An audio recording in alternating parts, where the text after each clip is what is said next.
DAV class 7 SST geography. यह है chapter 2 the earth and the change on it, और आज हम लोग इसका करने वाले हैं क्वेश्चन आंसर। तो वीडियो में आए हैं तो चैनल को सब्सक्राइब और वीडियो को लाइक जरूर करें। सबसे पहले हम लोग देखेंगे टिक द करेक्ट ऑप्शन। यहाँ बोल रहा है which one of the following is not a human activity. इनमें से कौन ह्यूमन एक्टिविटी नहीं है। फॉर्मेशन ऑफ माउंटेन, माउंटेन का फॉर्मेशन इंसान नहीं करता, तो हमारा ये सही हो जाएगा। Which one is a continental glacier, इसमें आप कर दीजिएगा अंटार्कटिका। तीसरा हम देखिएगा which of the following feature are formed by river, इसमें करिएगा ऑप्शन है V valley shaped, meander and delta. Question 4 में देखिएगा which layer of soil contain humus, humus की जो मात्रा होती है वो होते हैं टॉप सॉइल में, तो टॉप सॉइल करिएगा आंसर। इसके बाद आएगा which soil type a capable to retaining moisture, यानी मॉइस्चर नमी रखता है और स्टिकी भी होता है, चिपचिपा भी, तो ये ब्लैक सॉइल होगा। इसमें भरिएगा organic matter when decompose in the soil and convert into black dark colour, black dark colour बनाता हो लेयर के ऊपर में, सबसे ऊपर में, तो इसे ह्यूमस बोलते हैं। दूसरा हम करिएगा जो भारत में सबसे ज़्यादा पाया जाता है, तो ये है एलुवियल सॉइल। तीसरा हम करिएगा I shaped and V shaped, valley formed in the youth stage of river. चौथा हम कीजिएगा a cliff is a steep side rocks facing to sea, ठीक है, ये क्लिफ हो जाएगा। और सबसे बड़ा डेल्टा जो बनाता है दुनिया का वो है गंगा और ब्रह्मपुत्र, यहाँ पे हो जाता है कंप्लीट। देखिएगा यहाँ पे स्टेटमेंट दिया हुआ है, इसके लिए एक सिंगल टर्म देना है, ठीक है। पहला इसमें बोल रहा है, आप देखिएगा यहाँ पे mounts of the sand deposit by wind action in desert, इसे हम लोग सैंड ड्यून्स बोलते हैं।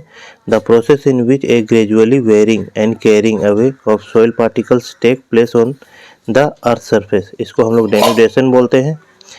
The process of lying down of sediments carried by various agent of gradation, इसे हम लोग डिपोजिशन बोलते हैं। A mass of moving ice down the slope, इसे हम लोग ग्लेशियर कहते हैं। और 5 में है removal of the top soil of layer, इसे हम लोग सॉइल इरोजन बोलते हैं। इसके बाद आते हैं क्वेश्चन आंसर में। हम लोग क्वेश्चन आंसर में देखिएगा आपको बोला है टू डिफरेंस बताना है इंटरनल और एक्सटर्नल फोर्सेस में, तो इसका मैंने यहाँ पे लिख रखा है, आप देखिएगा। सबसे पहले लिख लीजिएगा इंटरनल और एक्सटर्नल। पहला करिएगा they are active inside the earth, ये अर्थ के अंदर एक्टिव होता है जबकि ये अर्थ के बाहर एक्टिव होता है। इसमें आपका आ जाएगा ये बहुत जल्दी चेंज होता है, सडन चेंज होता है, जैसे कि अर्थक्वेक है, वोल्केनो इरप्ट है, ये होता है बहुत स्लो होता है, जैसे कि formation of soil.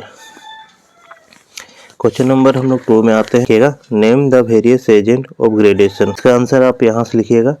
Agent of gradation are, इसके बाद आप लिख सकते हैं यहाँ पे running water, wind, moving ice and sea waves. अब इसका question number 3, distinguish between transported and residual soil, तो आप यहाँ से लिख सकते हैं। देखिएगा यहाँ सॉइल प्रोफाइल पिक्चर के ऊपर में the weathering process break down the soils into particles they are the carried away by wind, water etcetera and later to deposit at the new place, इसे हम लोग बोलते हैं ट्रांसपोर्टेड सॉइल।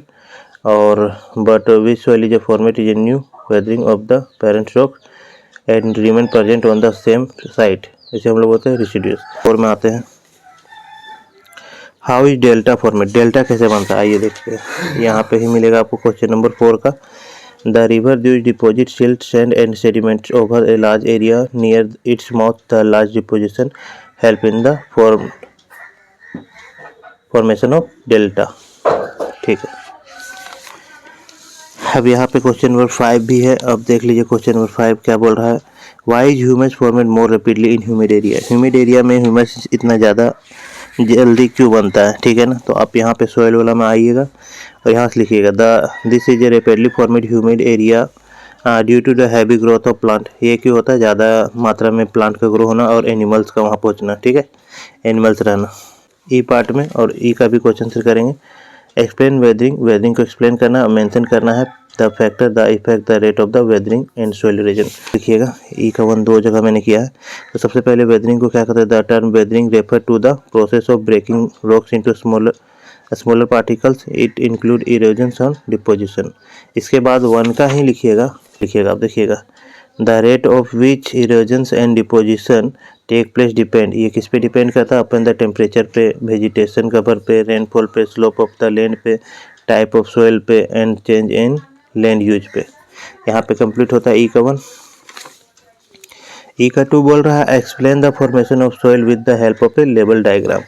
आपको soil profile के बारे में बताना है डायग्राम की मदद से। तो देखिए एक डायग्राम यहाँ पे बना हुआ है। आप सबसे पहले क्या करिएगा, ये लिख लीजिएगा द सोइल परफॉर्मिंग, यहाँ से आप यहाँ तक लिख लीजिएगा और ये पिक्चर बना दीजिएगा। तो ई का 2 हम लोग का हो गया। ई का 3 देखिए what are the major soil type found in India. India में कौन कौन सा सोइल होता है और उसका एक गुण भी बता। तो देखिएगा यहाँ पे लिखिएगा distribution of major type of soil. सबसे पहले एलुवियल लिखिएगा, ये बहुत लार्ज पार्ट में पाया जाता है और इसका जो होता है बहुत फर्टाइल होता है। फिर ब्लैक सोइल लिखिएगा, ये डेक्कन प्लेट्यू में पाया जाता है और ये जो होता है एबिलिटी टू रिटेन मॉइस्चर की मात्रा रखता है, ठीक है। रेड सोइल रखिएगा, this soil is in the red due to the presence, क्योंकि आयरन होता है इसमें। इसके बाद यहाँ तक लिखने के बाद इसके बाद 4 नंबर में लेटराइट सोइल लिखिएगा। It is found over the hill slope में पेनिनसुलर प्लेट्यू में and laterite soil is found in the region of heavy rainfall in the formatting reaching of process. यहाँ तक लिखिएगा और ये हमारा कंप्लीट हो जाता है। अब आ जाते हैं क्वेश्चन नंबर 4 में। Describe the journey of a river from the it source to the mouth. अब जर्नी इसका बताना है। आप ई का 4 यहाँ पे लिख सकते हैं, ठीक है। इट टेक्स बर्थ, इनका जर्नी शुरुआत होता है माउंटेन्स और हिल से और become larger when it meet in the number of tributaries follow in the plains, और प्लेन्स में आता है फाइनली एंड हो जाता है वो अगर समुद्र पहुँच जाता है तो। अब आते हैं आखिरी क्वेश्चन हमारा है which is why is conversation of soil important. Soil क्यों कंजर्वेशन करना उसका ज़रूरी है और ये किस तरह होता है, ठीक है। 3 डिफरेंट वे बताना है, तरीका बताना है कैसे कर सकते हैं। तो आपका यहीं पे आंसर मिलेगा। देखिएगा we must understand that is soil is serious problem है, क्योंकि ये बहुत ज़्यादा सीरियस प्रॉब्लम है लैंड के लिए ओवर द वर्ल्ड में, इसलिए हमको इसका कंजर्वेशन करना जरूरी है। सोइल कंजर्वेशन जो है कैसे कर सकते हैं, सच एज प्लांटेशन कर सकते हैं, एग्रीकल्चर का नया विधि यूज कर सकते हैं, ठीक है। और उसके बाद डेवलपमेंट ऑफ मैनेजमेंट कर सकते हैं पैस्चर लैंड का, ठीक है। वीडियो अच्छा लगे तो लाइक एंड सब्सक्राइब जरूर करें। जय हिंद, जय भारत।